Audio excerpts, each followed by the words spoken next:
Mavericks have hired outside counsel to lead an investigation after a Sports Illustrated report detailed a hostile work environment for women. In the story, former team president Terdema Ossery was accused of inappropriate conduct during his 18-year tenure with the team. A reporter for the team's website also accused of 2 incidents of domestic violence, including one against a female coworker. Dirk Nowitzki, who has spent his entire 20-year NBA career with the team, said he was disgusted by the allegations. It's tough. It's very disappointing. It's heartbreaking. I'm glad it's all coming out. I was disgusted when I read the article. Obviously, as everybody was. I was shocked about some of the stuff, and so just really disappointed that our franchise, that my franchise, that stuff like that was going on. I think Mark is gonna step up here and find answers, and we, as a franchise, obviously, and we feel bad for the victims and for what happened to some of these ladies. That is, like I said, truly disgusting, and our thoughts and prayers are definitely with some of these victims. The NBA says it will closely monitor the investigation. For more on this story, we send it back to First Take. Thank you so much, Stephen A. This is just a lot right now, and it keeps getting worse, and now we know Mark Cuban was aware of much of it. How should we look at him now? I don't know how much we were. Well, the Snead incident. Sure, the Snead incident, yes. He was aware of it. Kept him on the staff. He hired him, kept him on the staff. That was a mistake on his part, which he's openly acknowledged. And, you know, for people that look at Mark Cuban with a raised eyebrow, that's fair based on his acknowledgement, his admission.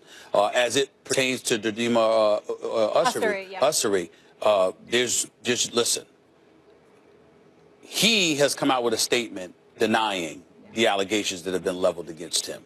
We in the interest of fairness, we have to say that. However, it doesn't look good for him at all. And it's if Mark Cuban really has a problem here, it's as it pertains to Terdema Ossery. You can make a bad call. You can make a bad judgment call. He got one side of the story from the former Mavs.com writer and didn't investigate it, wasn't thorough enough. So you dropped the ball of neglect and what have you, and whatever level of accountability people think he should have for that, that's fine. But in the case of Ossery, 18 years of scaring the living hell out of women to the point where Cuban didn't comment on that because it's under investigation. That's right. He didn't comment. But see, that's where the Pandora's box is really going to be open. You made a bad judgment call with the Mavs.com writer. That can happen with any boss in any line of work or what have you. But that's one incident. What you can't escape is when a person is a serial harasser, per se, where it spans 18 years. And if it's found that you were aware of this, that you were made aware of this, and you repeatedly ignored it. And remember, there was an investigation that went into Ossery back in the late 1990s. And so this is something that Mark Cuban had to be aware of. I want to give the man the benefit of the doubt because I know how much the Mavs organization means to Mark Cuban. I know how much that basketball team means to him. And one of the females that was quoted in the SI.com article that came out and said the locker room was a refuge because you walked in there and you were treated with decency and respect, and you never had a problem with the basketball side of things. Well, anybody that gets around Mark Cuban, even reporters, when we go and talk to Mark Cuban, he's usually around the team.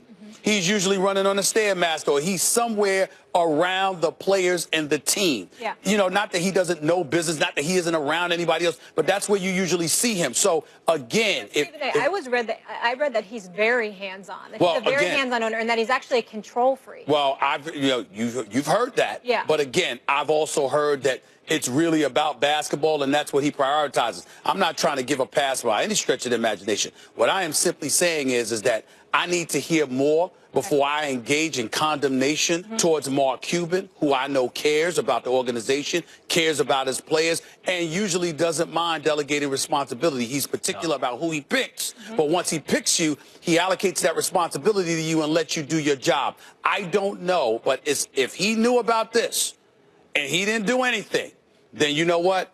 The dominoes will fall, and rightfully so. Here is, I think, Molly, you put your finger on it. Here is, at the very least, the perception issue that Mark Cuban has, and it's a serious problem at this moment. His brand, as it were, is hands-on. Yes. Now, Stephen A., you're saying you heard he wasn't aware, but it's tough to now reconcile this kind of idea and image he's put forth as a hands-on guy who is, intimately involved with the organization, and suddenly he has no idea that a pattern was going on with a top executive for 18 years? Is that possible? And I don't think so. And by the way, I think the most underreported part of this story is the head of HR, Buddy Pittman, who was hired, according to the Sports Illustrated piece, to save Osiri from himself. But Pittman's cubicle, apparently, was within earshot, according again to the SI story, of Osiri's office. So if someone came with a complaint to Pittman, they were afraid it could be overheard. Furthermore, one woman was quoted as saying, I leaned in so much in terms of complaints, I almost fell over. Nothing was done, and in what seemed like forever. Pittman apparently was very vocal about where he stood in terms of his religious and political leanings as it relates to issues such as, again, according to the SI item, this is the head of HR.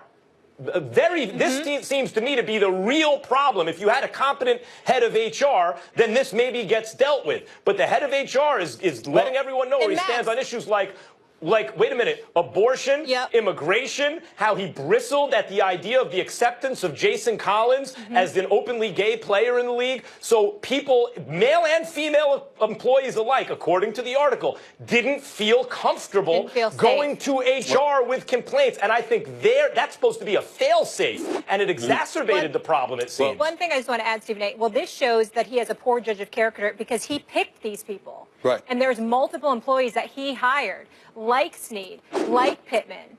And even if he's letting them do their job after the fact, he's hiring the wrong people. Yeah, that may be true. But let me tell you something right now. Then a whole bunch of people deserve to lose their job in corporate America. Because let me tell you something. I don't know of a job that can vouch for the characters of individual. When you might look at a police report. You might make sure that there's nothing salacious out there. But outside of that, you're judging folks based on their competence. In terms of, okay, I'm hiring you because this is the job that I need done and whether or not you can do it. You're not anticipating in a lot of situations that somebody is this despicable. I get that, but 2 decades. Well, again, that's what I'm saying. Decades with Tardima. And Stephen A., my point. Hold on, because I want to make sure everybody understands where I'm coming from. I'm not trying to give anybody a pass here. If Mark Cuban knew something, he has to be held accountable. What I'm saying to you is this: the Mark Cuban that I know, he's the kind of person that the slightest thing he wouldn't hesitate to get rid of you.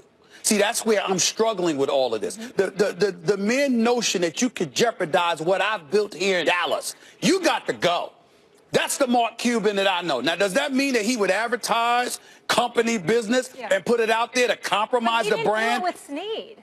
I understand. He had the domestic violence incident, and then he kept him on. Well, wait a minute. Like I said, that's an isolated situation. What I'm saying to you is that with Osiri, 18 years, this stuff was going on. It's hard to believe that Mark Cuban didn't know. I understand that. What I'm telling you is the challenge for all of us that cover the NBA is we know Mark Cuban to be an in-your-face, unapologetic kind of guy that would axe you in a heartbeat if he wants to. That's the problem here. And that's the problem here. Just not right now. That's the problem here, guys. And sexual assault issues. He's not taking that approach.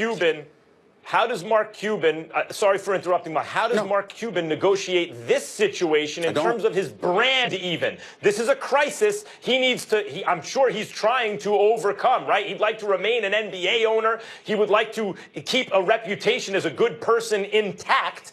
And yet also he's cultivated, at the very least, if it's not true, this brand that he's hands-on and aware of things. Well, if he's hands-on and aware of things, then how do you reconcile that with what happened? And that's why, guys, I go to not only the hire, which was apparently a mistake, and the deaf ear, but the head of HR. Max, multiple the head of HR was a serious mistake. The head of HR, the person who's in charge of HR, has to be someone that people feel comfortable going to and talking about issues in the workplace, not someone who they're afraid to talk to because either the boss is going to find out or they think they'll be judgmental about their claims based on their religious or political views. That's a real problem. Couple of things real quick.